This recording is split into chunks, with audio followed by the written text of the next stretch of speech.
اور یہ سارا معاملہ الیکشن ایکٹ کے تحت چیف الیکشن کمشنر کو دیکھنے دیجیے. اب وزارت قانون ایک ایسے وقت میں جب صدر مملکت وہ کے سسٹم اس کو قبول نہیں کرے گا، اس صدر مملکت کو، صدر مملکت نے خود بہت ساری غلطیاں کی ہیں، اپنے آپ کو اس پوزیشن میں خود پہنچایا. یہ میرا موقف ہے، کیونکہ اگر وہ ایک پارٹی کے ایک ورکر کے طور پر بیہیو نہ کرتے، صدر مملکت کے طور پر بیہیو کرتے تو معاملہ مختلف ہو سکتا تھا. لیکن بہرحال اب جب تک وہ صدر مملکت ہے وہ تسلیم کرنا پڑے گا. بہرحال یہ صدر مملکت کا آپ دیکھتے ہیں کہ کل صدر مملکت کا کیا رد عمل آتا ہے، اس کے حوالے سے کل ہی بات ہو سکے گی. ناظرین اب آتے ہیں تیسری بڑی خبر کی طرف. امریکہ، برطانیہ، آسٹریلیا، کینیڈا، بہت سارے مغربی جمہوریتیں جو ہیں، مغربی جمہوری ممالک جو ہیں، وہ اس بات کو پر پاکستان کو قائل کر رہے ہیں، پاکستان سے بات کر رہے ہیں کہ پاکستان میں اگر سیاسی استحکام چاہیے، مستقبل میں آگے بڑھنا ہے اچھے طریقے سے، تو الیکشن آئین کی مقررہ مدت میں کرا دیا جائے.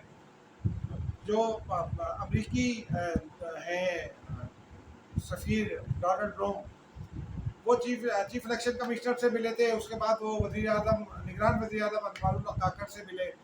اس سے پہلے ان کی وزیر خارجہ جلیل آباد جیلانی سے بھی ایک ملاقات ہو چکی ہے.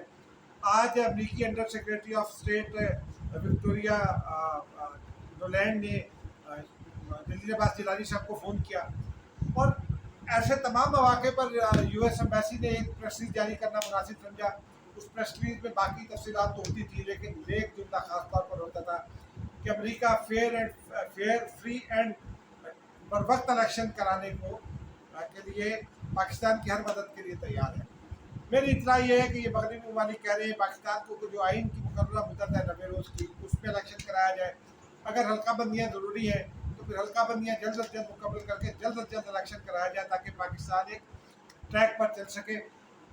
ایک اطلاع یہ بھی ہے کہ آئی ایم ایف بھی اس بات پر تیار نہیں ہے کہ وہ تیسرا ریویو نگران حکومت کے ساتھ ہی کرے. دوسرا ریویو وہ نگران حکومت کے ساتھ کرے گا، تیسرا نہیں کرے گا. اس درمیان میں معیشت کے حوالے سے جو خزانہ کمیٹی میں شمشاد اختر صاحبہ کے آج کے کچھ ریمارکس تھے، انہوں نے ان کی وضاحت کر دی اور انہوں نے کہا کہ میرے جو ریمارکس ہیں ان کو مس انڈرسٹینڈ کیا گیا ہے. بہرحال دیکھتے ہیں، وہ صبح دیکھیں گے کہ کیا مس انڈرسٹینڈ کیا ہے. اس کے اوپر اب کیا رد عمل آتا ہے وزارت اسٹینڈنگ کمیٹی کا، یہ بھی دیکھنے والی بات ہوگی. لیکن ناظرین اب چلتے ہیں ایک اور بڑی خبر.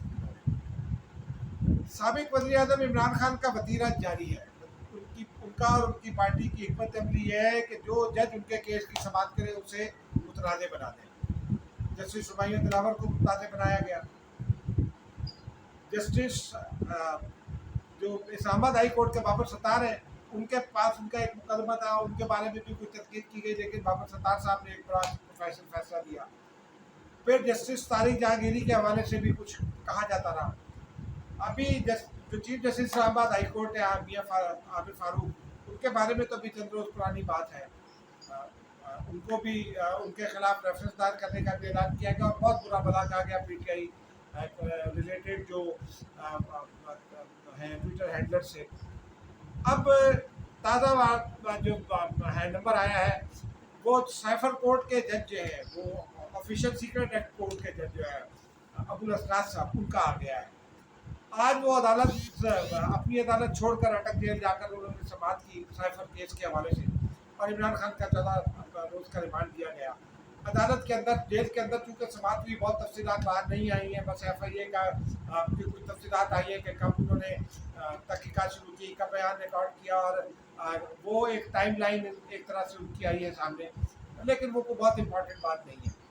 اس کے بعد فوری طور پر آج دوپہر میں پی ٹی آئی کے وکلاء نے اسلام آباد ہائی کورٹ میں ایک درخواست دائر کر دی ہے، اور اس میں وہی الزام لگا دیا ہے جو جسٹس ہمایوں دلاور پر لگایا تھا. ان کا یہ کہنا ہے کہ ابو الاسرار صاحب جو وہ اہل نہیں ہے یہ درخواست سنیں گے، ان کی جورسڈکشن بھی نہیں ہے. اب دیکھیے کیا ہوتا ہے. ان کی درخواست کل دیر سماعت آتی ہے یا پرسوں دیر سماعت آتی ہے، کیونکہ آج کل عدالتوں میں یہ خاص بات ہے ناظرین، اسلام آباد ہائی کورٹ ہو، لاہور ہائی کورٹ ہو یا کہ سپریم کورٹ ہو، رات کو پی ٹی آئی کی درخواست جمع ہوتی ہے، صبح اس کے اوپر ایک اعتراض لگتا ہے، 2 گھنٹے بعد وہ اعتراض دور ہو جاتا ہے، اور پھر اگلے روز اس کی سماعت شروع ہو جاتی ہے. عدالتوں کو بھی سوچنا چاہیے کہ کیا صرف عمران خان ہی کے مقدمات ہیں، دنیا میں اور کوئی کام نہیں ہے؟ یہ ناظرین ایک بڑا سوال اٹھ رہا ہے پاکستانی سوسائٹی میں، لیکن دیکھتے ہیں کیا ہوتا ہے۔